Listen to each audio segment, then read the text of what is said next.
It's not an incinerator. It's a pyrolysis process where they cook it as opposed to burn it. Yeah, which that's pretty gross. That sounds nasty. Yeah. And actually, what comes in is going to be cake. They call it. So like it's like Then you get all these words that make it so it's like kind of desensitized. So you're just baking cakes. baking cakes. That's it.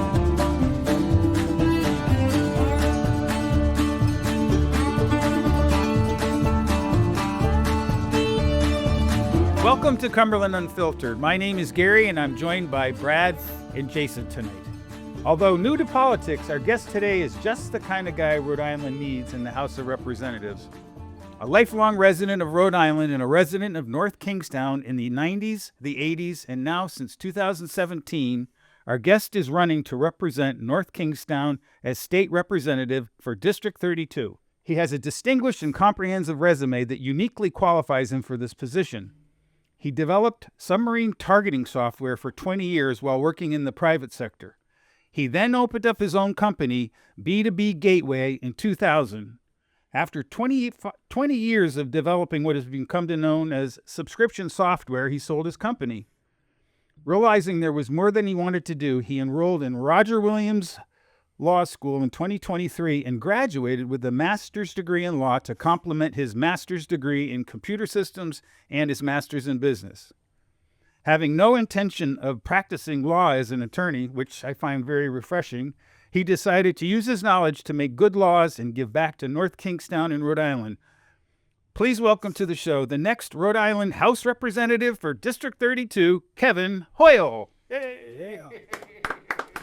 Thank you, guys. Appreciate you coming. So I'm glad that you made the effort to get up here. I know you're part of the league and you're hoping to get in there and make a change. So Yeah. it's kind of an exciting thing because I say to myself, how does a guy that had a successful business for 20 years and sells the business, and you could have maybe laid back for a little while, say, you know what, forget it, I'm going to law school. Yeah. So how did you make that? What was the thought process? Well, I sold my business in 2020, and that was in the height of COVID. I figured, you know what, I would sell the business. My wife and I would travel. We would do all the cool things and stuff like that. But we were stranded at home, and there was nothing we could do. And then I was like, man, So I started thinking about maybe going to school, and so I applied to law school and I got in. And Nice. so I started in 2023 and went straight through, and I graduated in December of last year, 2025. So I finished that, and I'm back to the same place. I'm like, all right, what do I do now? So I decided to run for House of Representatives because it was an open seat. I heard my district, Bob Craven is the incumbent, and he decided to not go for it anymore. So I was like, you know what? Let me do this. I bounced it off my wife. She said no. And then I had to push her a little bit more, and she said, all right, I'll support what you want to do. Yeah. So I had the same retirement story where, I retired during COVID and I was, homebound. And then I found after COVID, nobody else was retired. Yeah. It's like, hey, let's go to this place. And people are like, I got to work, Right. So, all right. But yeah, so the incumbent, were you agreeable with him, or the reason you're running is just because he decided not to do his open seat, or? It was something that I wanted to do, and I knew there was an open seat at the time, and there was no opponent. Yeah. I didn't realize I would have an opponent who has the same name as the incumbent. I texted you about that because that almost seems like shouldn't be legal that he has the same name. His name is the same name as his father's, right? Yeah. And he didn't put Junior down on the. We'll have to see what the ballot comes out looking like. You know what I mean? Right, we had the same situation with Brad. Like, I don't know if he's official. If there's different middle name, he's not a junior. There are three. Saying the same thing. There are Three three Brandees. and they all have different middle names. Wow. Yeah, Your son and your father have the same initials. they do. Yeah, BAD. They'd both be BAD. Yeah. No, this kid is actually a junior because on his signs it actually says junior. People call him Junior too, but he's not a junior. It might be a. We'll see how name. the ballot comes out, and maybe the people who don't pay attention, they'll go in and they'll go, oh, I always vote for picture an old lady saying, this guy's a year, I'll vote for him again, but it's not the same person. It's a kid. Is it a primary race that you guys are Yep, doing? yep. Okay. Only a primary because there's no Republican. Nope. So Okay. it has to. And you're right about not paying attention. That's one thing I learned about my race is that more people don't pay attention than are taught. The only hope I is that won because people didn't. Yeah, you're right. Yeah, he did. the only hope is that maybe since it is a primary and it is a midterm, it's only the people who pay attention who will be going there. Correct. So what I mean? So Oh, I'm kind I of agree with it. that, you know. Because it'll be a small voter turnout, right? Oh, very small, yeah. So every vote counts. That's a stretch, but yeah. Yeah. No. As far as people paying attention, yeah, I mean, honestly, it probably is because No, I think most people don't even know what a primary is. So we did the numbers. We did the we did the numbers ad nauseum, and the amount of people that show up for a primary versus a general, it's unbelievable. The differential. You know? Oh, Yeah, it's beating on the registered voters. Yeah. Yeah, I think it comes down to I think I have about 3,000 people come out in the whole district and vote, you know, and it's broken up between 5 precincts. So So for the primary, about 3,000. Yep. And let's say you probably have 20,000 registered voters in North Kingston. yeah, give or take. Yeah. And give or take 20,000, and let's say a little bit more than half of those are probably Democrats. So you're talking. Actually, no. You know what? The bulk of them are unaffiliated. Yeah, well, that's the same here. Yeah, we have. You know. Yeah. And I was surprised to see that because when I got the voter lists and stuff, you know, to break everyone down, I was like, wow, there's a lot of unaffiliated people, which is kind of cool. Yeah. I was always an unaffiliated person, you know, and when I would go vote in a primary, I would take my pick, which primary, and then I'd leave and I'd disaffiliate. But yeah. But if you add the Democrats and the unaffiliated, both of which can vote in the Democratic primary, you're probably hovering around 20% of the people that show up for a primary. Mm-hmm. So you're right. So they are probably those 20% of the people that bother to show up for a primary are probably a lot more educated than the normal voter that just shows up for the general. Yep. You know, especially when it's a presidential general. Yeah, right. Right. Yeah, 100%. But yeah, so it's cool. It's exciting. It's a fun run. You know, it's different. It's very different. Yeah. You've been at it for a while, and I remember seeing your Facebook posts. Yeah. Just surfing Facebook, and then you're in your office, and you started out pretty energetic, like and I watched 5 seconds, I guess. No, yeah, I watched the whole thing. But what was that? That was about was it energy or something like that? The first one that you put out, or what was that? Well, I think the first ones I put out were about the stuff at Quonset, you know, Sludge plants and all that sludge stuff. plant, and That's big up here too. and there was there's an asphalt plant, Bitumar, that pumps out all this asphalt smell, and they go, no, it's not us, but it is them, you know, and and then the sludge, and then beyond the next one was a battery storage facility. They want to put Wow, that was one of the battery big ones, you know, they're like hundreds of feet long and stuff like that. Like there was one in California that caught on fire and burned for like 2 weeks or something. They couldn't put it out. You know? Yeah. So I mean, it's great if it doesn't burn. Yeah, right, exactly. It's got a purpose, but yeah. Yeah. So you know, I went to one of the meetings on it, and they were like, "Oh no, it can't burn. And then later, as the presentation went on, they said, "Well, in case it catches on fire," I'm like, "Wait a second, you just spent all the time saying it couldn't burn. Not gonna burn. and not put in these measures in case it catches on fire." So I don't know, you know. Everything can burn. Yeah. Sludge one sounds nasty. It sounds like something I wouldn't want in my backyard, though. Yeah. And you have, or Well, it's basically sewage waste. Yeah, I know. And I didn't know that's what it was. Now I understand the smell every once in a while we drive by. Kong. Remember Ho Kong? Yeah, I do remember that. Used to go to Ho Kong Chinese restaurant, and I would be in the parking lot. You'd be like, "Oh my God, I hope that's not the restaurant." It was across the street. I grew up in Cumberland Hill, which is just on the south side of the Woonsocket Cumberland border, on the same side of the street as the sludge plant up there. Really? Yeah, and you could when you drove through that section, you could always smell it. You know, it's been there for a while. So now they want to close that, and they want to open it up and etc. You know, but it is a little bit different. You got to give a little bit of benefit to it because it's not an incinerator; it's a pyrolysis process where they cook it as opposed to burn it. Yeah, which that's pretty gross. That sounds nasty. Yeah. And actually, what comes in is going to be cake. They call it. So like it's like a. They're using all these words that make it so it's like kind of desensitized. So you're just baking cakes. Baking cakes. That's it. Yeah. Wow. But has that been approved already, or is that No, it hasn't. And part of what I'm on top of is being, I like you mentioned, I have some education, so I tend to go down the rabbit hole and start to look really, really, really deep and stuff. And I actually found that on that and the other projects at Quonset Point, North Kingstown, if the planning director says this requires a major variance, then they have control over the project. They can kill a project. Really? And nobody realizes that. And I've been trying to make that known. If they can declare it a major variance, and you can declare something a major variance for like smells, public hazards, all that kind of stuff. I was just saying, I would definitely say it would qualify. Yeah, it definitely qualifies on that. And then it's the Quonset Development Commission and the Planning Commission of the town that work together. But if they don't declare it a major variance, then QDC has complete control over it. Wow. Yeah. So they have to, when it comes before them, they have to say, this requires major variance, and then they have control over it. And that basically will solve their problem. At least they can have some negotiating angle on it. As it is now, they don't have any, they have 2 people on the board. That's it. So out of 11 people. But you're running for a state position.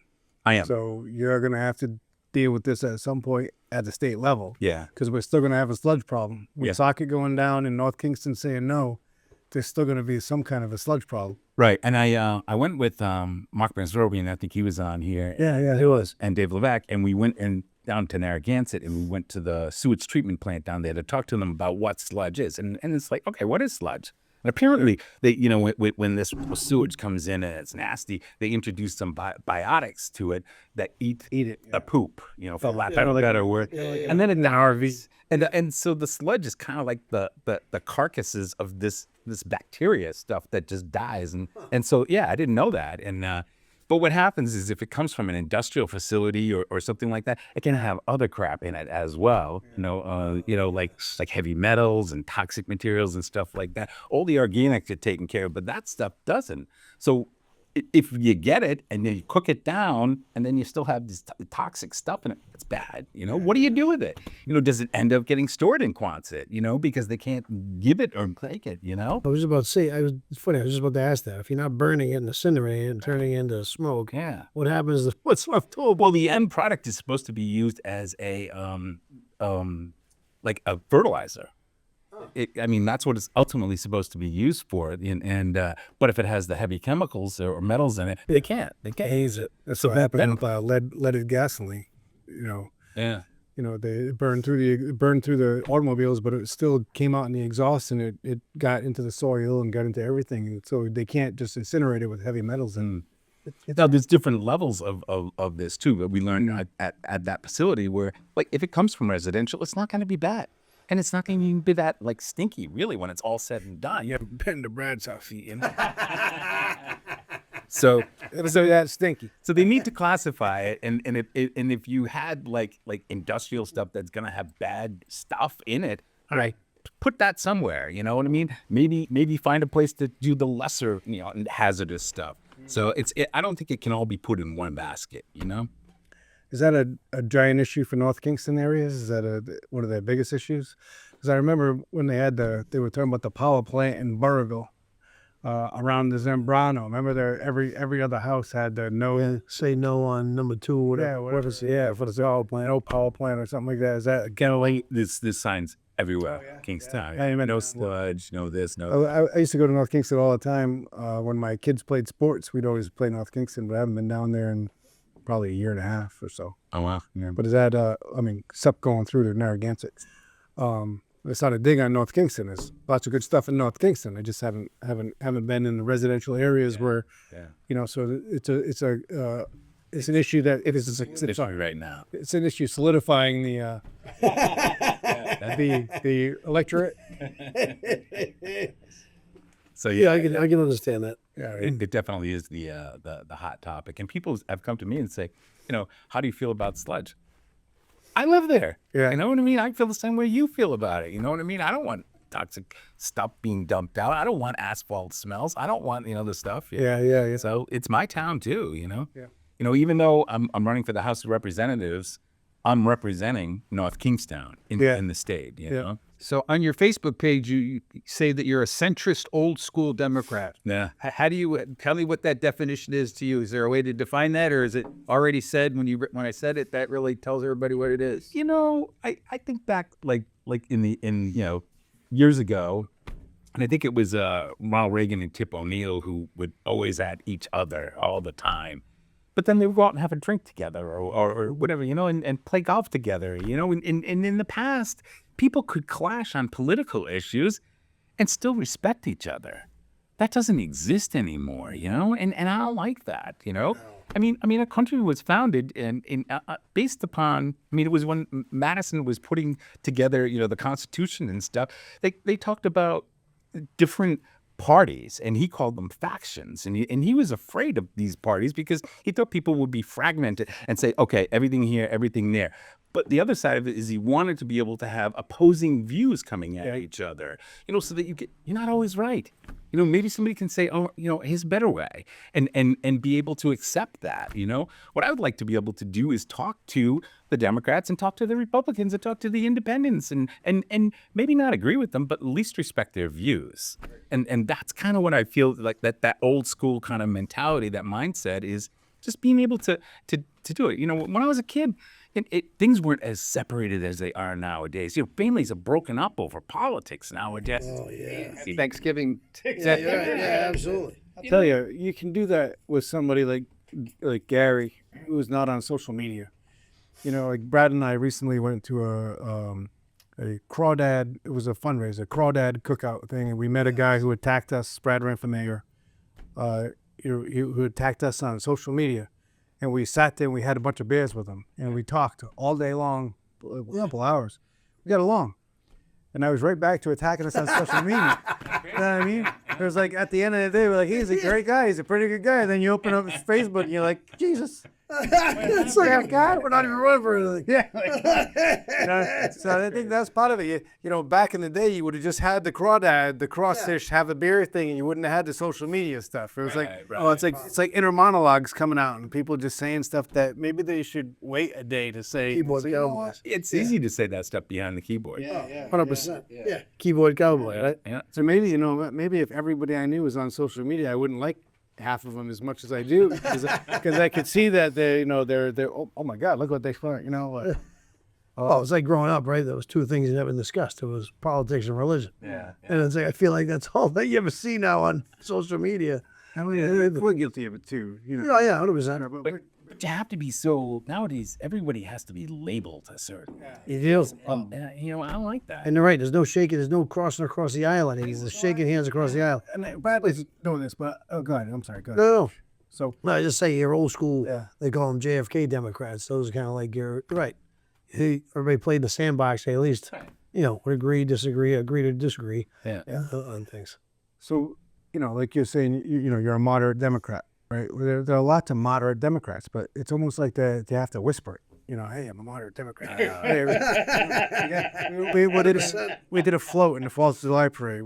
Brad and I helped a friend of ours, and we don't agree with a lot of his positions. We don't see eye to eye on some things, but he's a friend of ours, and he's running, and we helped him. That's like when Brad ran, we had a lot of people that were under our quote unquote camp, and we didn't all agree. We all didn't see eye to eye. We helped him.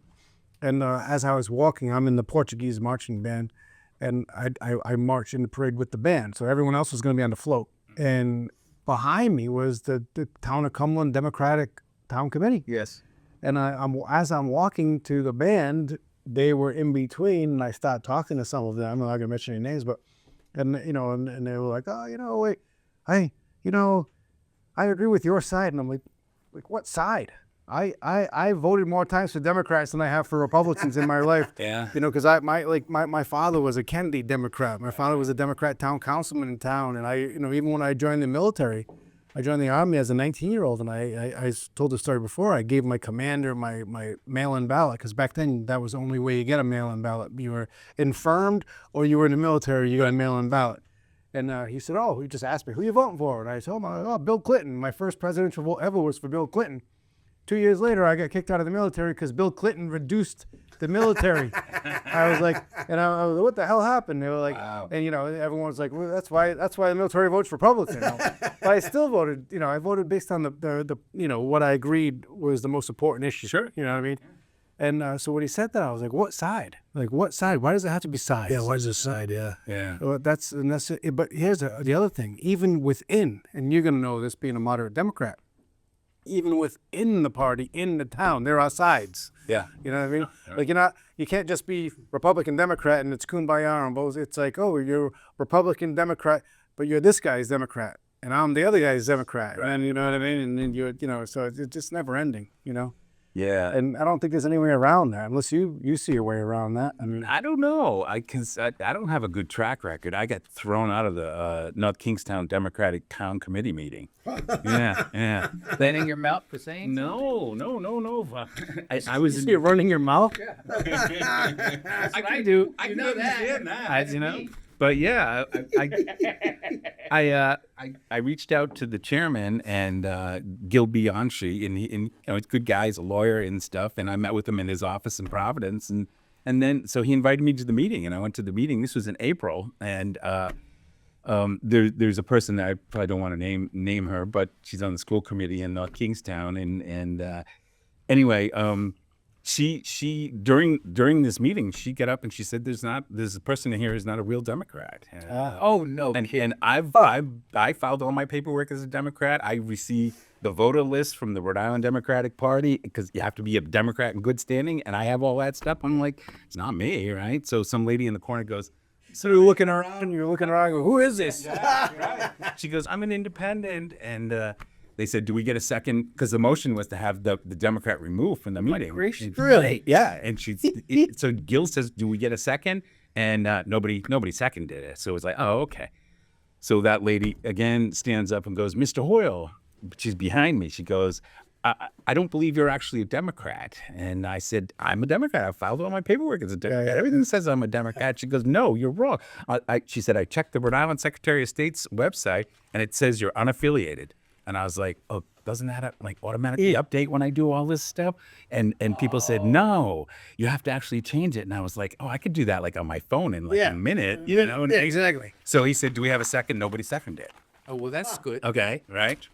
She jumps up again and says, "He's endorsed by Republicans." And I said, "The Republican Party hasn't endorsed me." Yeah. She said, "No, you have your signs on people's property who are Republicans." Boy, is she on? Holy jeez. Man, She got a thing for you, huh? And she assumed that these people, I guess she knows that these people are Republicans in town. And I had some signs on their property, and that was enough. And I said, "Do I get a second?" He got a second, and 14-4, they threw me out of the. No, 14-4. 14-4. holy shit. After they almost didn't get a second. Yeah. And that was enough. That you had to sign on a couple of Republicans' house Having phones. my signs on a Republican's property. In a race that has no Republican running. Right. So, I mean, they got to pick one. Yeah, so the Republicans aren't allowed to take a side. Apparently, they gotta sit this one out. Yeah. So yeah, I guess so that's where I stand, with these people, and that the difference between myself being a moderate Democrat and my opponent, who was a progressive, and the Democratic Town Committee has called him a progressive. So I don't know. Now that same Democratic Town Committee is saying that I have to have a prefix before Democrat, and it's because I say moderate. So they're dragging on me for that, and it's interesting. It's kind of funny, Does the other guy need a prefix? Is he the progressive prefix? Connie or whatever it is. Is it Tommy? Yeah, exactly. Man, is he a man Downey? Men and women's bathroom type thing? That's gonna change. I was just talking to somebody on the way in here about the Gene Valicente interview where McKee would not say he would not support socialism, and Gene Valicente just asked McKee, "So you support socialism?" And he was like, "Well, I won't this, I won't that." So he wouldn't answer the question. He wouldn't answer the question. He goes, "Well, there are a lot of things," and then Gene said, "No, socialism," and he defined socialism, and McKee was like, "Well, that's communism."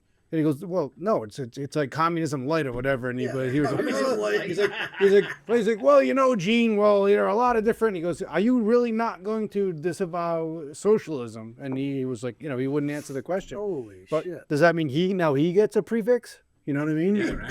They give him like a red star before his name instead of the regular endorsement. DS, DS, DS. Like I said, I agree with a lot of Democratic principles, a lot of Republican principles. But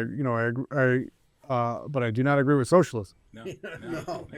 And it doesn't work. Yeah, it doesn't. No, it doesn't work. They It's had been an proven and experiment. proven again. They had an experiment. It was called the USSR. Yeah. It didn't work. And then it was called Cuba. Then it was called China. Then it was called Venezuela. Then it was called, Yeah. you know what I mean? It's and then they're like, oh, look at the Failing concepts. yeah, look at the Nordic countries. Well, they're not really doing all of the stuff that you say they're doing. They're not. That's always the go-to, the Nordic countries. But Yeah. but like Sweden, they're not socialist. They tried it back in the late 80s, early 90s, and it failed miserably. And they're still trying to recover from it. I did some reading on that, and it was Oh, yeah. crazy. We have a lot of socialist principles or socialist things that we do here. We have the VA is kind of a socialist principle. I partake in the VA. I get some of my health care from the VA. That's a little bit of a socialist thing. You have Medicaid, Medicare, there's things that take care of that. So we have enough of it, We have and welfare. we have the good stuff. We have welfare, you know what I mean? Like we've got some of that. Let's keep what we got, and Yeah. Tone it back.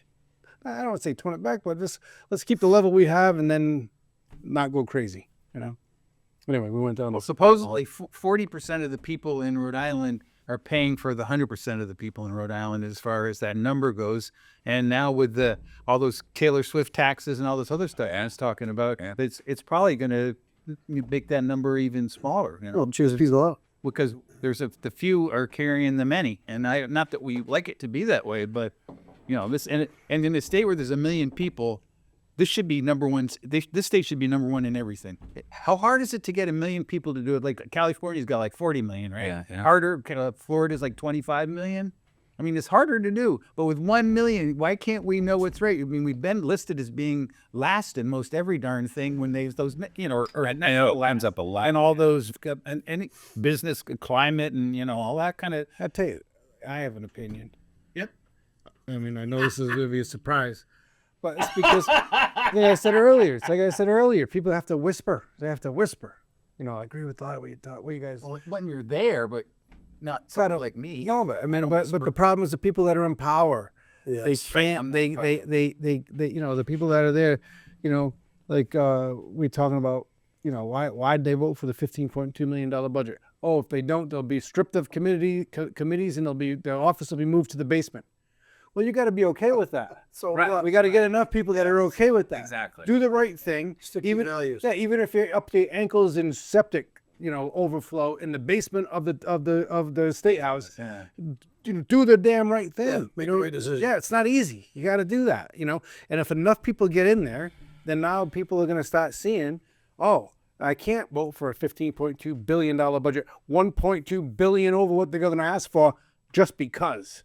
Because it'd be nice to have $1.2 billion more. You know what I mean? Like, Yeah, I'm not gonna be on many committees. no, that's not that easy. Yeah. No, 100%, yeah. I think that's gonna happen. Good thing the chair I sit in. Oh, it is good. not right? Because that means you're not going to friggin' kowtow or whatever it is they want you to do. I'm taking no money from the Democrats and I'm taking no money from the Republicans, and so that I'm not selling my soul. Yeah. And I want to go up there. I want to do the right thing, And I'm running for office. I don't need a new career. You know what I mean? No, I don't even need a new job. You Yeah. know what I mean? Let alone trying to make a long-term thing of it. I just feel like doing what's right. Yeah. And that's kind of where I stand on it. I just want to make the right decision. So I want to be able, my kids to be able to live in Rhode Island. Yeah. That's what I My want. grandkids to live in. Yeah, right. I don't want it to be so overpriced, it's so overtaxed that they have to go somewhere else. I have to go see them in North Carolina or Oklahoma or something. Guess where because- my grandkids live? North Carolina.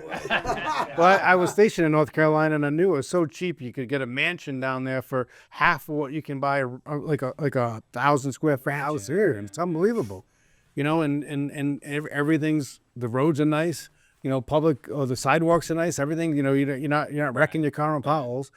But that's what I want. That's how I gauge it. Can my kids stay here? I stayed here. Can my kids stay here? And can they make a living here? And can they have a nice house? Yeah, but what are we doing? We're taxing the wealthy, and we put the millionaires tax in place. Yep. And that, there's some wealthy people that'll be impacted by that. But the biggest impact on that is the pass-through entities. Like all your LLCs, your S corporations, and stuff like that.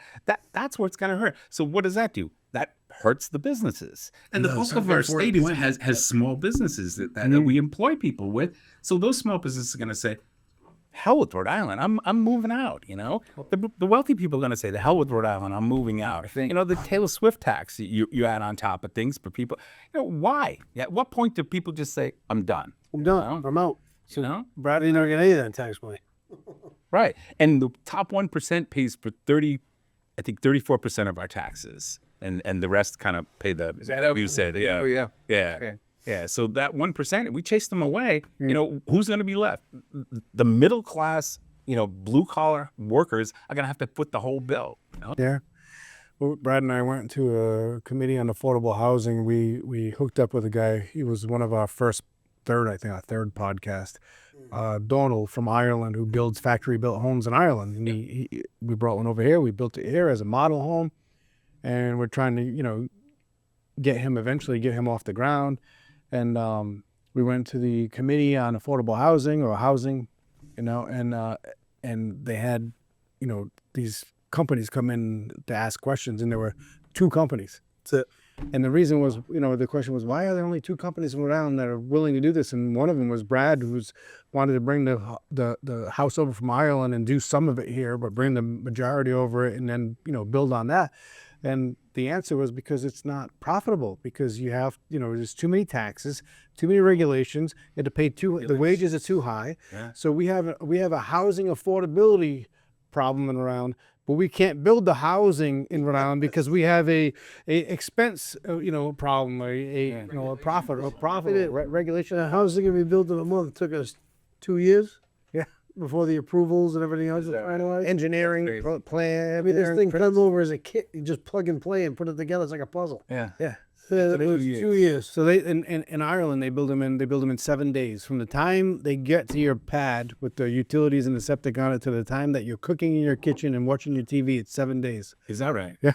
But not here, not in the U.S., especially not in Rhode Island. Well, in the U.S. you can, because since then we met some guys from Mississippi that say, Yes. I can just put it on my property. I don't have any regulation. I don't. No regulation. So In Mississippi, literally, you walk in with your house drawing on a napkin. And they're like, yep, approved. Go for it. Wow, that's great. Unfortunately, we're so overly regulated Yeah. here. And each town has different regulations from the other town. Yeah. So it'd be nice if there was one standard that everybody could follow. But no, everything's different here. So, Right. I was just telling somebody about affordable housing yesterday, and I bought my first house. It was in Tiverton, Rhode Island, and it was just barely a 2-bedroom house. It had 1 bedroom, 1 bath, and an unfinished upstairs, and no garage, nothing like that. Yeah, and no. it was cheap. I could afford it. You know what I mean? I could get by. You don't see houses it was a shitty house, but you don't see that anymore. People don't build shitty houses. Everything is 3, 4 bedrooms, 2, 3, 4 baths. A 2-car garage. 100%. It's like why don't we start building? Those, I grew up in a 3-bedroom ranch, and I have a brother and a sister and 2 parents, and the 5 of us, 1 bathroom. One It bath. wasn't fun. Yeah. It's a story. It's because the lots cost so much. Our parents, same thing. Yeah. I was working. This is when I was in high school, working construction for a guy in the summer, and I happened to end up working on our dad's house. Yeah, it's in the neighborhood across the street from. So it was literally they were 2 bedrooms and a basement. And it was 2 brothers and a sister sharing a bathroom. Yeah. Same thing, but everybody lived simpler back then. Yeah.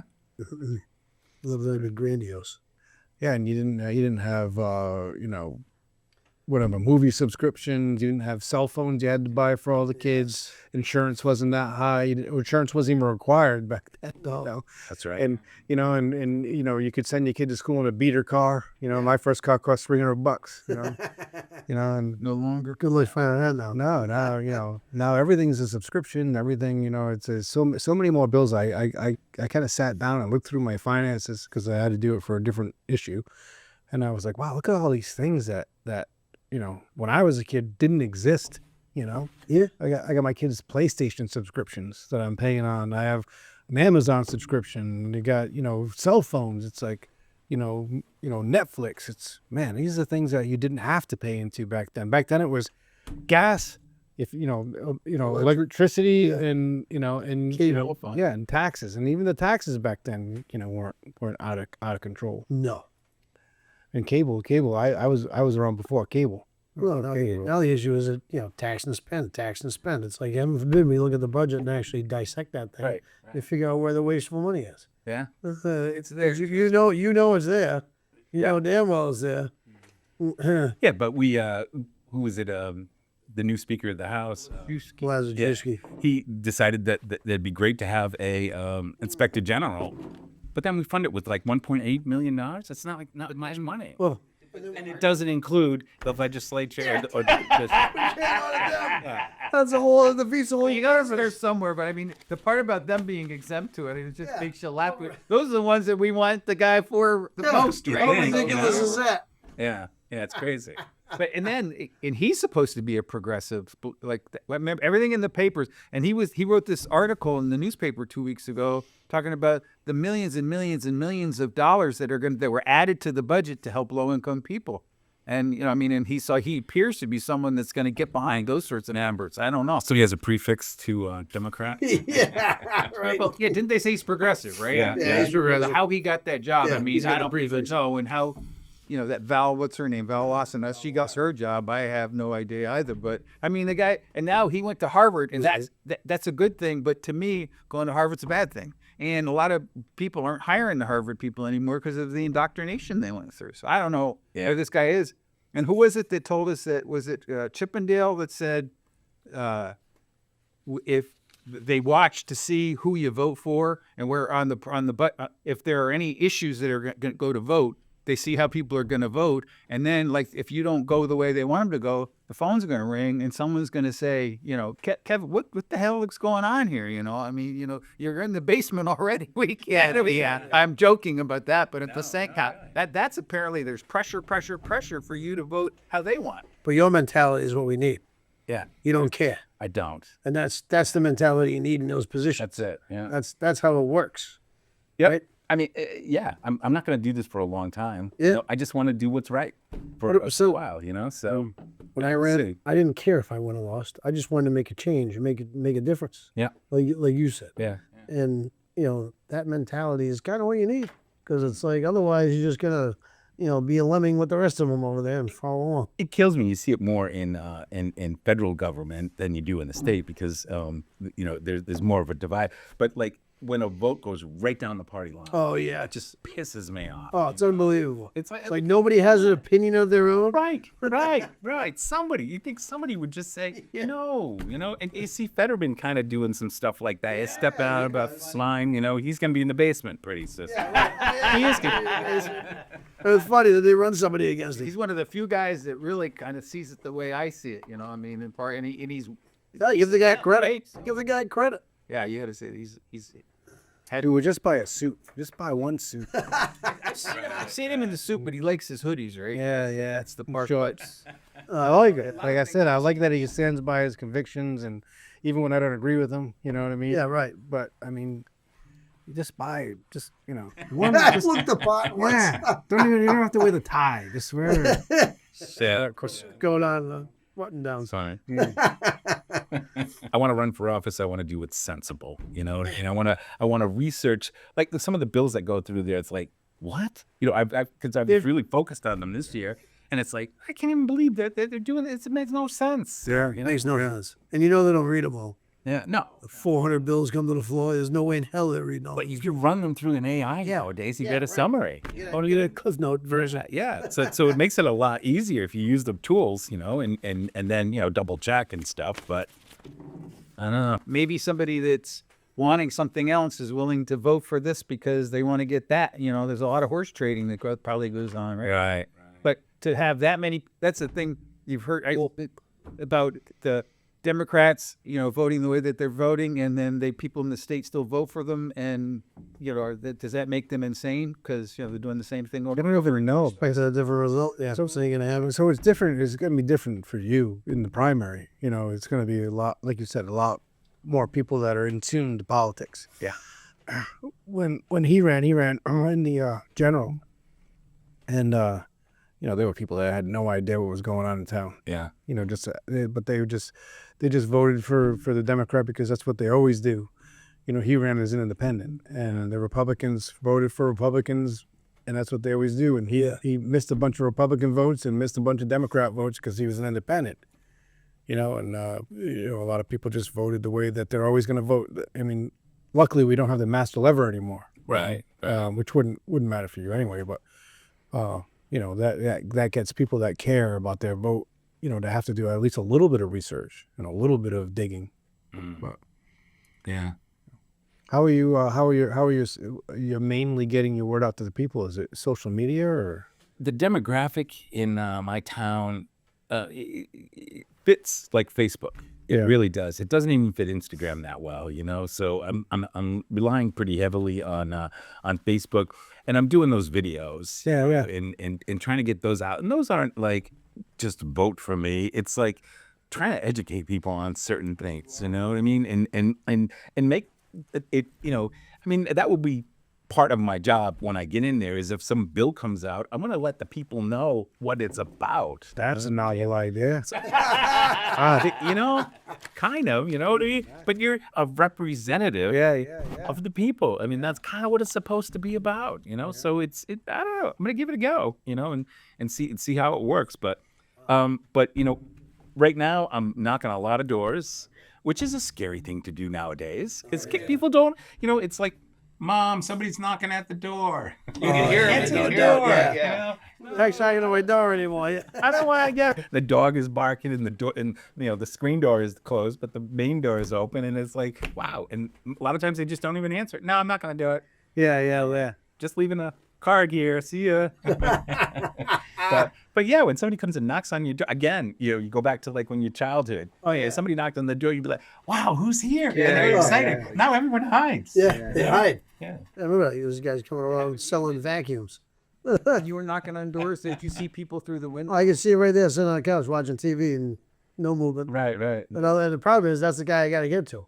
Exactly. That's the person I got to get to and have a conversation with. But if they don't have any interest, then yeah. I'm not getting them any other way. Just hang a card on the door. Yeah, that's it. So Slide in the door. So what I try to do with that too is, because I know there's going to be a lot of them that are going to hang on the door, is I had my cards printed up with a white space and I write a personalized note in it. And that's a good idea. Yeah. So Nice rhododendrons. right. Nice, Rudy. Sorry, I stepped on your flowers. But Cute dog. It does. It has a little bit of a personal side to it, so that people will actually pick it up and read it and go, "Wow," So I don't know. It's a different angle, So Well, different angles. You want transparency and common sense. So that seems to be different angles. it's a different angle, yeah. So Oh, that's good stuff. I remember knocking on the doors. That was definitely really nervous. Isn't it? Is there? That's the word. it was tough at first, yeah. I went into Wickford, and I went to businesses just to kind of break it in. And I just, go up to the, as the owner here and say, "Hi, I'm doing this." And I'd be like sweating and stuff. And then when it was still cold out, So, yeah, so it's gotten a little easier. And the first time knocking on a door, I was like, this guy answered and I said, "You're the first person that I've talked to doing this." So I hope we do a good job. Yeah. And I said, "I'm a nervous wreck, but I'm just going to tell you who I am. You can close the door if you want." And it turned out to be really good. Yeah. And everyone that I've talked to pretty much has been wonderful. The worst I've gotten pretty much knocking on doors is thank you. Just thank you. At least they use. At least it's a thing. Yeah, it's like no slamming doors, no people screaming at me. I've been really, really impressed with the response, and I've knocked on quite a few doors. Yeah. So I mean, there was one person in my entire campaign that had come at me, like I was at the Memorial Day parade in Wickford, and I was handing out cards, and somebody started yelling at me. But that was the only time, it was like, wow. So I'm kind of impressed with it. I like the feedback from it, so it's good. Yeah. And you probably get better and better every time you do it, right? Because it's like experience helps you with that, I'm guessing. Yeah, I mean, I always talk to a lot of people in my business and Right. stuff, when I'm doing that, but that was different, what I mean? That was business. This is me selling me, you know what I mean? Which is kind of an odd thing, so. But you have to when you do politics, right? Yes. Your business history, in my opinion, your business history is a huge advantage. Oh, yeah. Because, the economy is one big business. Yeah. It's like you can look at things, you look at a lot of people up there, it's like they've never run a business before. Right. And there's a lot to run on a business. There is, and I built my business from scratch too. So, Yeah, exactly. Yeah, you started from the ground level. Yep. And I read that about being Did you? tied to NetSuite and everything else because I'm very familiar with EDI. Yeah. 'Cause I'm in the warehousing distribution industry. Yeah. So like, EDI, all the retailers, like your Walmarts, your Amazons and all that stuff. Yep. Your 945s and 941s and all that. Thanks. All that fun stuff. That's it. Yeah. Yeah, that's good stuff. So you were there at the ground level. Yep. Yeah. B2B gateway. Yeah, that's good stuff. Yeah. Ugh, that's impressive. Yeah. Yeah, I read that and I was lost. What was all this stuff? Yeah, it's a way to. Yeah. It's So my end is transmitting orders. right. Exactly. The simple version is just, orders and invoices. Yeah. And you introduce your 3PLs, and then you get more documents that is, and then those documents can go out at the same time. And back in 1999, I remember talking to people who said, I'm never going to do business on the internet. Yeah. Well, that's crazy. Is that right? Yeah. And I was like, yeah, a couple years later it changed, Yeah, Amazon definitely changed a lot of that. Yeah. But when I started that business, it was like hundreds of thousands of dollars to put an EDI system in place. Yes. For a small company selling stuff, Yeah. to get their purchase orders and send invoices, it costs so much, and have a consultant come in and do it all and stuff. And it killed me. I worked for Amtrol for a while, in Warwick. Yes. And they had an EDI system. And then I worked for another company, and they had an EDI system. And they did business with Walmart. And all of a sudden, the EDI didn't work. And so I had to call a consultant because I didn't know how to fix it. And what it was the area code in Bentonville, Arkansas had changed. Oh, wow. Oh, It that was it. wrecked everything. So I think that small consultant had to come out and change the 3 digits so that it would actually, because it was using dial-up connections back then, and it cost thousands of dollars to have the person come out and do it. And I'm like, this is insane. Yeah. It's funny you say that because that's exactly what I went through. So like, when we first got our first warehouse management system, we outsourced.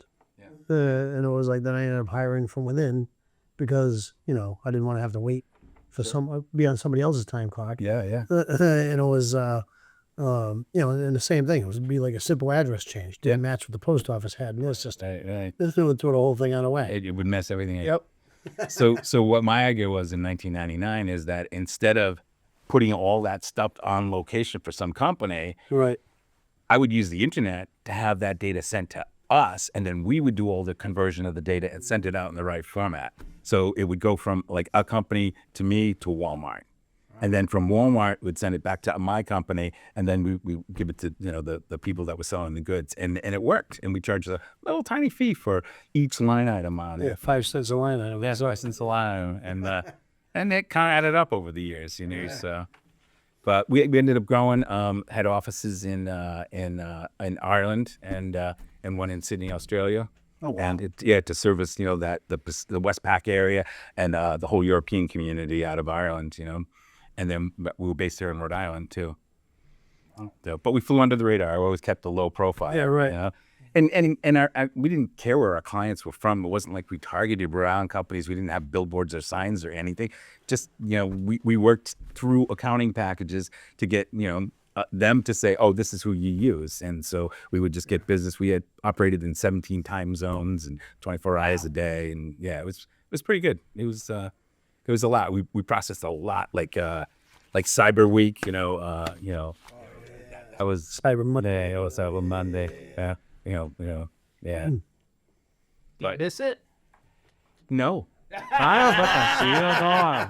It changed. With the AI stuff, you know what I mean? We kind of a good. Oh yeah, right? yeah. We had programmers. Half of our staff were computer programmers, and they were doing this development to write all these maps and put them all together and have everything work the way it was supposed to do, and add new things and servers processing, chugging out stuff like that. And then the other half of our staff was all customer service people. Yeah. But programming has changed. You can do it with an AI model now. And so it's a different game. So it was the perfect time to get out because back then during COVID there was supply chain issues. Yes. And we did supply chain automation. So it was like, everyone wanted to buy my company. So and it was like, all right, make it happen. Yeah. Yeah, good stuff. Perfect timing. It was. So Now you're on the bigger and better things. that's it. I got stuff to do. All the things that you did there, though, will help you when you get up there. It's Right. not necessarily the software part of it, but working with a bunch of new people and figuring out where you're going to go and how you're going to get your own little coalition of people that work together. Right? Actually, living within a budget and staying within your budget. Oh yeah, bringing that to the technology, right? When you run the business, you can't go $1 billion over your budget because then you're out of business. Right. You don't. The other people's money, Brad, right? Isn't that what they say? Yeah, what it is, right? All they care about. They treat it like your own, and they don't. And it's great when people say, "Oh, it's a business; they can afford it." It's like, Oh yeah, how does that work? Yeah, I hate that comment. Yeah. So I know you. I think sometimes the employees think that you're doing well because of the things that are happening, but at the end of the day, they don't see the rent bills you're paying out, and they don't see where you're to the different places. They don't know, and they don't know the risk that you hold Correct. as the owner of a. what you went through in the beginning, probably, right? It was like, how am I going to make payroll this week, or something like that. Absolutely. All those things are really hard to do. So I mean, you started that company 50-50 with your partner. Yeah, 6%. yeah. The 6% back then was, that was more than what we got. You read it all. Yeah, I did. That's cool. Yeah, in retrospect, you don't give away 50% of your equity for a long. Right. Oh yeah, no doubt. But he must have been a good guy, though. He must have been a good guy. He was in it. But he saw something in you that he wanted to, right? Because he wouldn't have done that otherwise, right? Right. So, but Unless we invest in you, invest in the person at that point, right? yeah, isn't it? So now we're asking the people to invest in you. Make the right decisions over the state. It's the same thing. He said someday this guy's gonna make sludge cakes. I need to get in on the ground level too. Cook them. Yeah. I can't imagine any of that stuff. So, yeah, and then we were talking about the gantries earlier because of Ocean State Job Law. He was down in your park, right? Yes. Yeah. And what We can't happened happen with They that? never can happen. Yeah, I hate to see them go back online. The gantries. It's just like we were saying. It seems like a logical course to have it become passenger vehicles next after. 100%. Brad said that the second he said 100%. that, the first thing. 100%. That's the long term. Yeah. And then the other thing that you don't even think about, somebody had mentioned it to me one day, is they can give you speeding tickets. They should just measure the time between gantries, and if you're over it, it's like just mail. I mean, we have cameras, speed cameras everywhere nowadays. So who's to say they wouldn't use that? 100%. And it does hurt the trucking industry. It's like, because I have a few little trucks that I run. And I only do like Mass, Rhode Island, Connecticut. And the problem is the revenue and what I charge, like the amount of times that I go in and out of the state, that's a $13,000 expense every year. Wow. So when I'm only billing a $500, $600 run, all of a sudden you whack that on top of it. It's like I'm losing it to the guy who's in Connecticut. Right. Because I'm not, because they're not paying that. Because they don't have to go through Rhode Island to get there.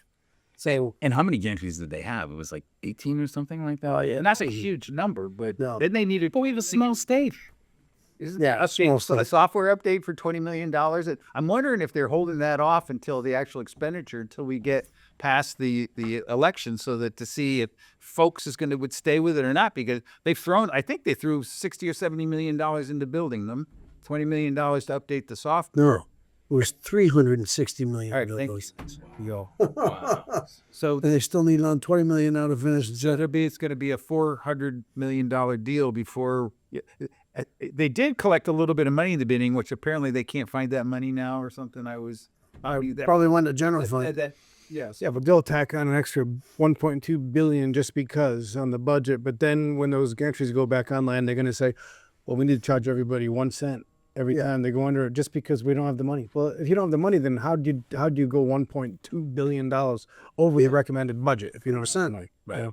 Now we got to make it up. Now it's going to be just 1 cent. And that's going to be this year. Right. And then next year it'll be 5 cents, but it's only 5 cents. And then it'll be, and then the money that they take from the gantries to improve the road, they won't improve the roads. And they'll be the roads are falling apart. So now we got to do 25%. Yeah. 25 cents, whatever. It's just, it goes the same way it's gone 1,000 times before. It's just a new tax. Yeah. It is. Yeah. And, it's just like the, the Pell Bridge. They collected enough money to build that thing 6 times over. And they're still collecting money on it. But, the original intent was just to collect enough money to pay for the building of the bridge. Right. And It never goes away. it never goes away. Now it's just automated. Now nobody's there collecting your money. Now it's just, you just pay it and you get people like, "Oh, thank God I get the break because I have the Rhode Island Easy Pass." Well, it's not a break. You're still paying. Yeah, You're still paying the month. still paying something you were paying before. For a bridge that was supposed to, they were supposed to pull the tolls down when the bridge was paid for, Well, maybe that was the Mount Hope Bridge. I'm not sure, but I know one of them was supposed to be pulled down. It's ridiculous. That's a problem. They never go back on it. And there's no reason why they can't. Yeah. That's crazy. Guarantee you look at that budget. I started looking at some of those 501c3s and how much state money goes to those things. That's Yeah. coming. It's going to be a show, Brad. And it is. We're gonna have to file a request on that because, I just the basic research I was doing. I'm like seeing $2 million last year going to New Hampshire, $1 million going to Vermont, another $1 million to Maine, and I'm like, why the hell are we sending this money out of state? Yeah. And then we're asking for another $1 billion. Yeah, I was looking at the budget and I found this one. Under human services, there's a bullet point for other programs. Other programs. Other It's not programs. And it's $344 million. For other programs, whatever that is. I mean, that's just ripe for Yeah. for misuse, Oh, fraud. 100%. I mean, you break it down a little bit. Yeah. You got $44 million. That's crazy.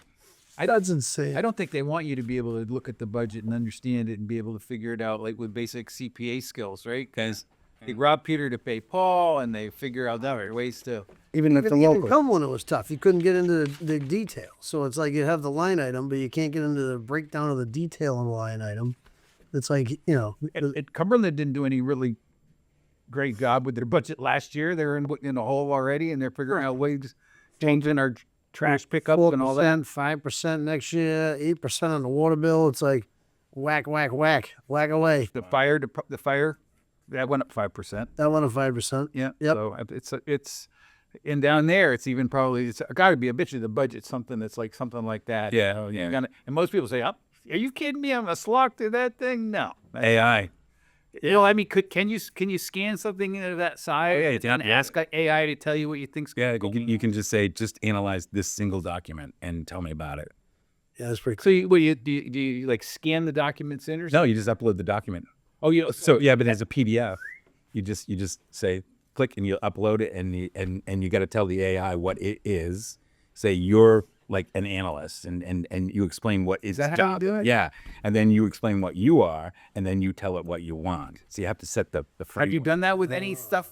Oh, everything. Yeah, you do. Yeah, I do it all the time. Yeah. So would you try to do that with the budget? I when did you get it. elected? Yeah, I already did it with the budget. Oh, you I did? ran through and I said, what are the areas that are subject to fraud? And it pulled up all this information and stuff. And it pulled out this one, the human services, Yeah. It's kind of cool. I ran a computer company. I was gonna say, you got the IT background, so there's no doubt. Yeah. I wouldn't. They did. That was just coming in. That was just starting to come in when we ran. So AI is that? Yeah, I don't think we really had. No. Oh, it's great. It really is. Actually, I used it in law school too. And, one of my classes, Wills and Trusts, I took each chapter and I loaded them up. I downloaded them because I had a digital book. So I downloaded the chapters, uploaded them, and I had summaries done. And I said, give me the cases. No way. Yeah. And it like prep for finals was great because I could use it for that. I mean? Yeah. Yeah, it's cool. That's pretty cool. Yeah, it definitely is. Yeah, that's a pretty good idea. You know, I mean, I read everything during the course of the semester, but when it was prep time, I did it that way. you basically order the budget with using AI these days. Why not? You know, it was there. I mean, AI can't 100% be trusted. You have to double check it and stuff. And I had, I did something, I forget what it was, but I asked ChatGPT something, and it screwed up. It messed up, and I was pissed, and I'm like typing, "You messed up," and I'm like, I'm yelling at an AI.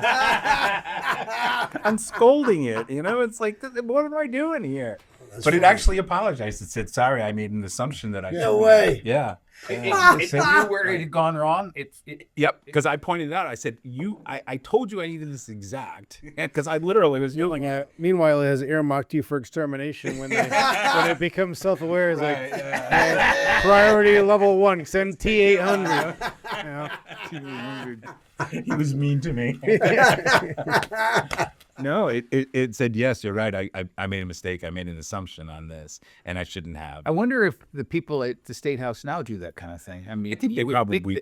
Some of them have to. Probably. You think they would, right? Some of them, I mean, like we were saying before, there's so many bills. How can you read all of them? I mean, obviously you should be able to read all of them, but they must use It's like, don't they wait until the end and then like overload you with stuff? They do. Right. Yeah, a whole bunch got dropped like the last week of the session. You know, it's like so many get dropped, and then then there's the things like the tack on the millionaire's tax get added onto the budget. Oh yeah. Like it's just part of the budget. You know, and so if you want to pass the budget, that went with it. You know, so What's all they got the that's how they got the AR ban, right? They added that to the budget, I believe. was it? Yeah, I believe that was. It was either that one or the magazine ban, one of them.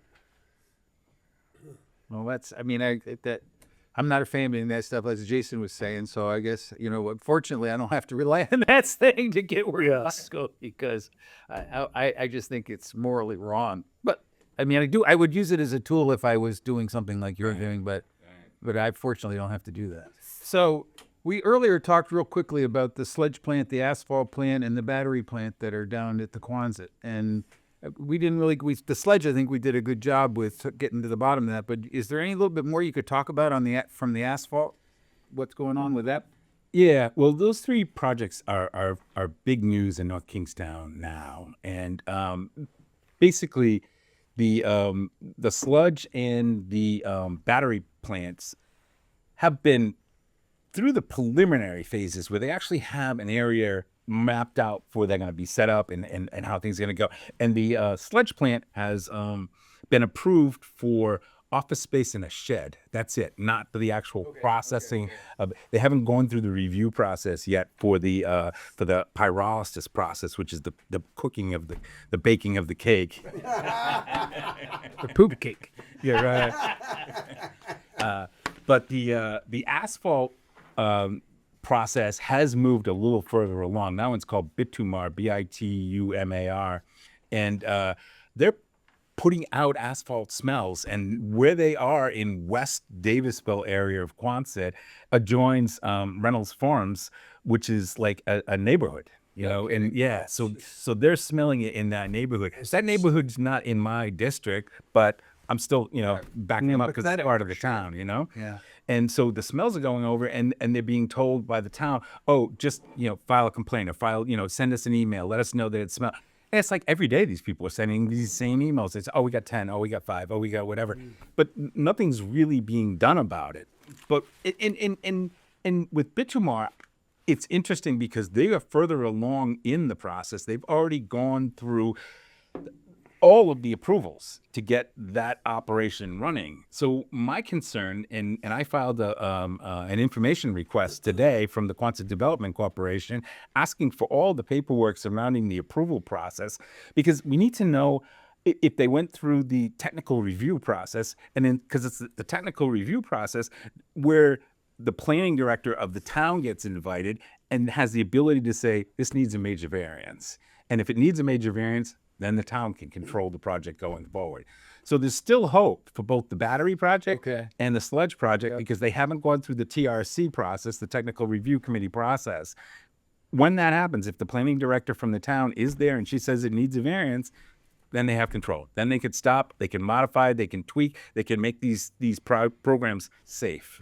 but people didn't really know about this, and it's starting to get known now, and that's why I'm talking about it as much as I am. So who's letting the people know that they need to go after the planning director to get them at the meeting? Me. You're solely you are the only one out there ringing the bell. Yeah, and actually, Vanessa Mascaro, who's running for, I believe, town council, is waving the banner too. She lives, I think, in the Reynolds Farms area, and is one of the people that's experiencing the asphalt on a regular basis. So she's highly motivated, and that was what pushed her to actually run. But she's really good, good candidate. She does her research as well, and she's been making a lot of noise about it. So it's getting some activity, but it's amazing if you have a tool to stop this, and it's right there. I mean, you should know about it. You should know what your ability to control that. I mean, Quonset is part of North Kingstown. It has a strange relationship where they don't pay taxes and stuff like that, but it still is under. They get payments in lieu of taxes, a pilot program type thing. But whatever. But you should know how you can control bad stuff. And there's a way. So that plant's already operational? Yes. You wonder how it got that far. Yeah. If someone should have recognized that there could have been an odor problem, and how you remediate that. I don't even know how you would. Yeah, asphalt plants. Right?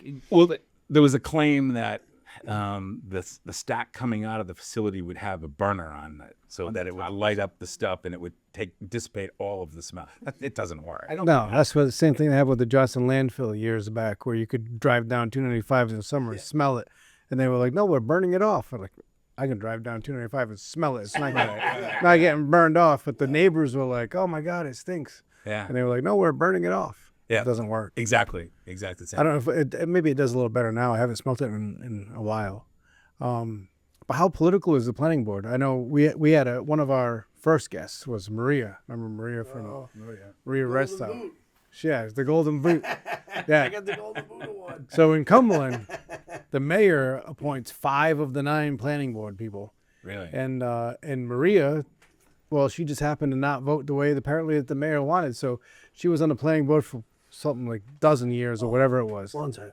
And 17 years. 17, yeah. And she just got re-upped every year. She never had to do it. She had to send her paperwork back in. She got her paperwork. She got re-upped. But one year she got the boot. She got the golden boot because she voted against what the mayor wanted. And so the mayor gets 5, so it's the majority, so she got replaced. And it's funny because there's something about condos at Ted Vecchio. He owns a business in town. He lives in another town, but he owns a business in town. And he was a huge proponent, and this is where the politics comes in, a huge proponent of the Diamond Hill Lodge. Yes. That went against the Cumberland Comprehensive Plan, also went against the Diamond Hill Master Plan. But he was a huge proponent. But now he's saying that we can't build these condos on Bear Hill Road or wherever it is. I'm not even sure where it is. I read it quickly because of the comprehensive plan. It doesn't fit in the comprehensive plan. But they pick and choose what they want it back, and then they want to use these plans, and when they don't want to use these plans.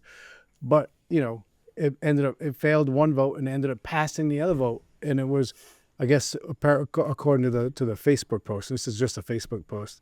The town solicitor, who owes favors to the mayor for this lucrative contract that she has, put a lot of pressure on the planning board, the majority of whom are appointed by the mayor, and miraculously the second review got approved. Wow. So is that an issue you're dealing with in Not North sure. Kingston? That I don't know all the ins and outs of that yes. much, but So I think our town charter, if I'm not mistaken, 5 of them are appointed by the mayor and 4 of them are appointed by the town council. Isn't she actually running the planning board right now? I think they Planning director. yeah, they put somebody else as the planning director, but she was the town solicitor. Then they gave her firm some backroom no bid contract. And then all of a sudden the planning board director walked off the job, and they made her the town solicitor / contract town solicitor / planning board director. really. Oh yeah. It's some slimy stuff. Really slimy stuff. Sort of conflict of interest. But I mean, you should look into look into how those people are appointed and who appoints them. Right. Because then you can find out. You do was it seven degrees of Kevin Bacon? Right. Find out, like who appointed him? Yeah, who's getting money from this? Who's getting money from that? And who even knows in Cumberland? But Right. yeah, so there's definitely some politics going on there. So my thought was making the people aware of it, and I've asked the people, through Facebook and other sources, to actually send an email to the planning director saying vote make this a major variance, and then we have control. So she reached out to the town manager, and the town manager came back to me and said, on the sludge one, we haven't had that meeting yet. Is there anybody who has voiced any support or opposition to the either of these plants or any of those 3 plants? Well, everyone, for the most part, who's voicing opposition, I haven't heard a lot of support for the plants, really. And part of the particularly the sludge plant was kind of done secretly. And anytime something gets pushed in secretly, it's not good. It's not gonna do good, Yeah. So yeah, I mean, if it was the company that wants to do this has never done this before, and they want to do it on a massive scale, and it's never done it. They've never done it before. Has never done it. No. They So what qualifications do they have? right. The company is primarily in like wind turbines and solar panels and stuff like that, and that this is a spin-off company that says they're going to do this. So they're cooking some kind. They do a pyrolysis thing at Quonset right now, but it's like wood chips that they burn, and they make which is entirely different. You know what I mean? So I think they're trying to use that as, we do it with the wood chips. We're going to do it with poop cakes. Now, you're not just gonna have, you're not just gonna have an asphalt smell. You're gonna have an ass shit smell. It's gonna be a combination of the two. I was to say, the Barry's looking like a better deal right now. Right. There's nothing being admitted from them. But I mean, if it was all above board and they came in and they said, look, we're going to do a trial, we're going to do a test, we're going to do this, we're going to provide the community with all the information on it, and maybe you could say, all right, let's give it a go, because it has to go somewhere. You know what I mean? Let's give it a go. Let's see. And what's your fallback plan? But no, I mean, running a business myself, I always had a fallback plan for everything that we did. Oh yeah. We put new servers in. We have the old servers that are waiting in standby just in case this. And quite frequently, we had to go with our fallback plans. So these guys don't have like a fallback plan, but it's like, it's not me. Oh, the burner is burning off the asphalt. Right. No, it's not. It's just making another smell. Right. No. And that was such an ideal location down there for business growth. Like not only that kind of business growth. It's like, with that, especially if that port all of a sudden becomes online at some point. Right. And if you know the area, one of the reasons, again, I'm asking for the information, the request of that information on the asphalt plant was because the board actually approved putting it at the port, like right out where the cars come in. That's where it was supposed to be. And then somebody, the director or whatever, changed it without any, the board never had any say in it, but he moved it out at the water all the way back to West Davisville, which is like right, almost by the port. Yeah. So, I mean, there's some shady stuff going on. You know what I mean? It things aren't happening the way they're supposed to be happening, and it needs a bite. So the guy that's leaving the position that you're hoping to take, the current guy that's running, has he been involved or speak up about this or about his son? Yeah, he stood on stage a couple of times when it was the right thing to do, but what I think is, everybody's kind of banking on people losing interest in this as time goes on, because it was a big deal for a short period of time and everybody put up the signs, and then, they're pushing everything. And the governor came down and said, I support this. There'll never be a sludge plant so long as I'm in office. And it was like, okay, it Wait, I'll be too long. Right. He was, but it was stumping for votes, what I mean? It was like, all right, well, vote me in and I won't have the sludge plant here, So I think nothing's going to happen until after these elections, and then we'll see what happens then. You know what I mean? But it needs somebody to stand up for North Kingston. He was real passionate about that sludge plant. Yeah. Yeah. When he was the Cumberland mayor, he started the mayoral academies, and now he's put a moratorium on mayoral academies. He could not be more passionate about anything than the thing that he started as the mayor of Cumberland. So I'm pretty sure he doesn't give a shit about your sludge plant. He's just trying to get a vote for him. Yeah, he started this. So the mayoral academy was something he started in Cumberland, and Charter schools. We have what 5 or 6 of them in there now. charter schools. Yeah, they're all down in South Cumberland and one in North Cumberland, off of Menon Road. But the teachers union wasn't going to back him for this next gubernatorial election, so he put a moratorium to try to charter coax the Votes. teachers union to support him again. In politics. Yeah, so like you said, he comes down and says a thing that everyone wants to hear, and then he's gone. Right. So do you see the mayor's son? I'm sorry, the Incumbents. current incumbent son. Is it like an insider? Isn't he? Oh, absolutely. Isn't he an employee of the state of Rhode Island? He is. currently? Yeah, he is. And he's decided that either he's going to try to follow in his father's footsteps, or he is going to take advantage of his position to be able to use that as leverage to get people to vote for him. Yeah, I mean, he's posting stuff that he does for the treasurer's office on his campaign website, which is kind of uncool. So he know works what I in mean? the state treasurer's office. Yep. He's the I forget, director of policy and intergovernmental affairs. That's what it is. So he's For like the a treasurer. bureaucrat. Yeah. Right. And so he rubs, elbows with a lot of people. And yeah, I mean, I don't have pictures of myself with the Secretary of State, the former Speaker of the House. Maybe that's good. That's That's probably a good thing. Yeah, no doubt about it. 100%. I have pictures, with people in town. Right, You know what I mean? And that's kind of where I'm going for. I'm in town. I live in town. I have lived in town.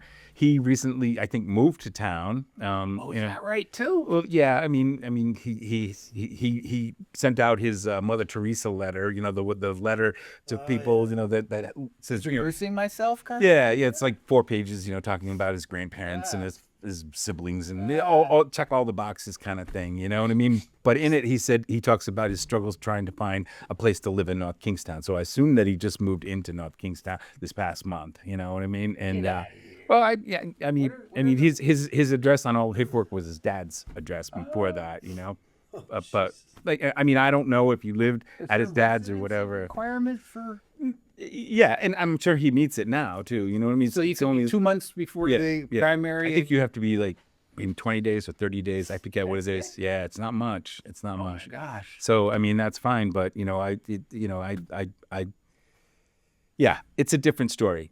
His angle is getting endorsements and getting people with photos and stuff like that. And myself, I'm kind of more grassrooty. I'm out and I'm trying to fight for the town. Right? You know what I mean? It's my town. Right. Yeah, I live there. 100%. It just sounds to me as like he's trying to take advantage of the position that he's in to be able to run for that election, which doesn't mean that makes him a qualified candidate. It means that he knows a bunch of people and he's been working for the state as another hat for as long as he's been on the freaking thing. He's a lawyer, and he worked for Andrew Pollock or something in Providence for a year or so. And I think he went to the treasurer's office after that. And I mean, I don't know his entire history. I don't try to focus on it and stuff like that. But, my history is pretty much different than his. You know what I mean? So, and I think it's a good history of mine, It's, Yeah, I get it. So I get it. I just don't. When I saw, I think I went to the Secretary of State's website. I didn't see a junior on when they listed her as being a candidate. Yeah. And I'm saying it sounded pretty shady to me right off the bat because he's got the same name as his father. Exactly the same name, yeah. And that's why he's the junior, right? So that was like ding, ding, ding, ding, ding, ding, ding. So And people have told me that right from the start that it's going to be a tough battle running against the name. Yeah, the name. So it's. I think it'd make it. How long's the father? How long has the father been there?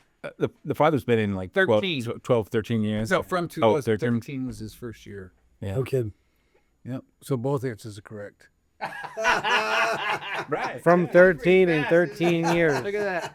He's a good. That's good math. Yeah, he's a good at math. Very mathy. I used AI. No, it's, He's full of artificial intelligence. But I'm just kidding. So Well, I mean, I think that this has been fun. We were so excited for what's going on for you, and I also with the league involved in this. If we can get the league's votes, the people that they've supported to get in there, I think that's going to really help the state. And was it Miss Robian that was telling us he's got this feeling about there's an air going on where there might be some kind of changes to foot that people really aren't familiar with. Maybe they're finally tired of all the things that we've been chatting about, because.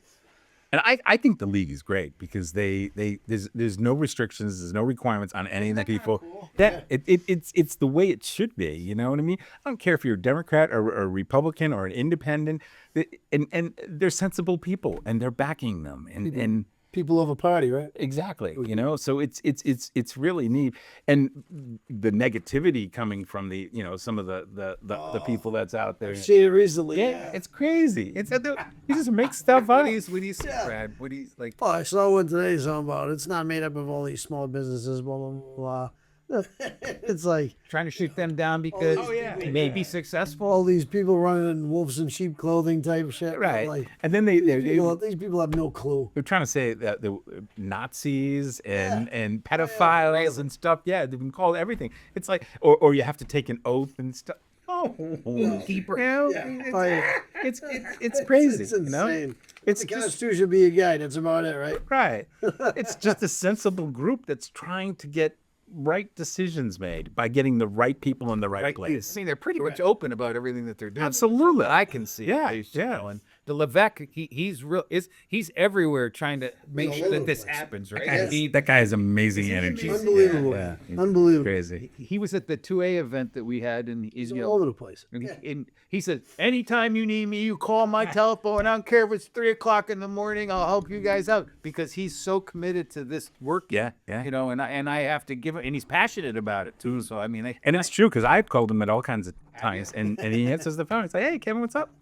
because I feel bad about calling people at certain times of the day. Although I don't have a problem that day, but he's quite the guy. So he was running around giving out $5 gift certificates for Brood Awakening. Oh, was he really? That's He's great. getting into everybody. He gave out hundreds of dollars. So he's a good guy to have on your side too, right? Yeah. So that makes that whole thing kind of fun too. So I mean, I think this should be as fun as you can make it. I don't know how that can be the case. I mean, because I've never run for an elected office, but it can be fun. You're smiling, you're happy, you It's look great. like you're ready to rock and roll. I've met so many interesting people. It's definitely worth it just for that. The stories that I've had on people's front steps. It's amazing.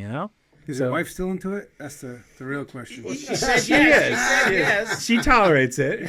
Otherwise, you'd be home. And who wants you at the house? Right. Send them to Providence. You're absolutely right. Get them the heck out of here. We don't want them around. I mean, that would be what my wife would say. Yeah. So, but I mean, I'm joking, of course, but But for her to, she supports you, and that's a cool thing too, because that way, she's on your team. I couldn't have done it otherwise. I mean, I had to go to her for, support this. Yeah, this is as far as I'm concerned. Yeah. But if she buys into it, then you're out doing what you got to do, and she's right behind you. So Right. that's a big help with the overall, answer to all those questions. So, but. Well, we thank you very much for coming in and visiting us. Oh, it's been my We pleasure. had a great that was time great. tonight. There's a lot of fun going on with your campaign. I think there's going to be good success, and that's right around the corner. Is that the 9th or 8th or 9th? Is September 9th. September 9th. Yep. On a So Wednesday. you've got like a couple of months to get out there and really beat the bushes and about 8 weeks who you are and what you're bringing to the table, which is much better than the other kid. So and that part will be good too. So then. Tell us if someone wants to get in touch with you or make a contribution, anything like that, how they would get a hold of you. I mean, how would they access that so that you can get help? Right. Actually, I got really lucky and I got a cool domain name. Okay. It's voteforkevin.com. Okay. Honest to God. Yeah. Voteforkevin.com. Think that would be gone. Some Kevin must have run for something. Yeah, exactly. So I was like, you're kidding me. It's available. So everything that if anybody needs to get a hold of you or Right. I believe I have my mobile phone number on there. My mobile phone number is 401-447-8077. Again, 401-447-8077. And feel free to call me. or you can go on the website, and everything, including my my short biography, is on my website, and links to make donations and stuff like that. It's all there. That's great. Cool. So then I always kick it over to Jason to talk a little bit about subscribing and all that kind of fun stuff. Yeah, we should probably do this in the first 3 seconds. So we Take your sign up there today. We got that on next time. Okay. Clear signal production. Jesus, Brad, the Claire Productions. I messed it up the last time. I called it clear something else, you know. But anyway, Claire or something else. Clear signal production. Claire Signal Productions. AJ, the guy who does all of our, the man, the myth, the legend. making us some really great freaking videos. Let's not put him too in demand because then our prices will go up. There's just enough in demand right now. So, yeah, and then you can follow us on Cumberland Unfiltered on Facebook, Cumberland Unfiltered on Instagram, and Cumberland Unfiltered YouTube. And hopefully, eventually, we'll try to get back on Spotify. And you mentioned TikTok today in the text. Oh yeah. That must be an agent of China, I think, or something. But TikTok is all right now. TikTok's all right It again. hasn't been changed. It's been It's changed. bought out by somebody else. Yeah, so hopefully we'll be on. We'll expand. But right now, yeah, we need the YouTube. We're killing on some views. So we had our first 100,000 view clip from Mr. Brian Coogan, in a while. We had, early on we had a couple of 45,000 ones from Donald, but Donald had a big following over in Ireland. He was a influencer in Ireland. So he when he was on, it just happened that we had a business relationship with him, and he came on the podcast to talk about affordable housing. So I think a while ago. yeah. So we're getting a lot of views, and I'm not sure if we're not trying to monetize this. It'd be nice. No, we're not. That's not what we're about. But yeah, our YouTube subscriptions or subscribers are still pretty low. Everything else is killing it, and maybe we don't even need these. I was wondering if subscriptions are that important. Maybe I don't know. Maybe they are. Maybe they aren't. The videos are doing better than when we used to have 900 subscribers. I know it's your turn, but No, I'm just saying, nobody's going to listen to you about tech stuff. About social media and tech. We should probably have AJ up here on Twitter and talk about that. So now listen to me either. I literally just said I have no idea how this works, and you're like way older than me, and you're like, all right, listen, maybe this. No, everybody knows you don't know how it works. no, but I pay attention to the facts. Nothing but the facts. Okay. All right. The guy is trying to teach us about social media who doesn't even have social media. All right. You have Facebook for crying out loud. Right, yeah, I guess. But anyway, if you can do us a solid and go on I and like that. I like that. subscribe to YouTube, just I don't know, just so that we can have bigger numbers and feel better about ourselves. I don't know. It's to get the word out. Yeah, get the word out. That too. Get the word out. Yeah, get the word out. All right. Well, thanks very much. We'll call that a wrap, guys. Yeah. It helps Good you guy. later. Thank you all.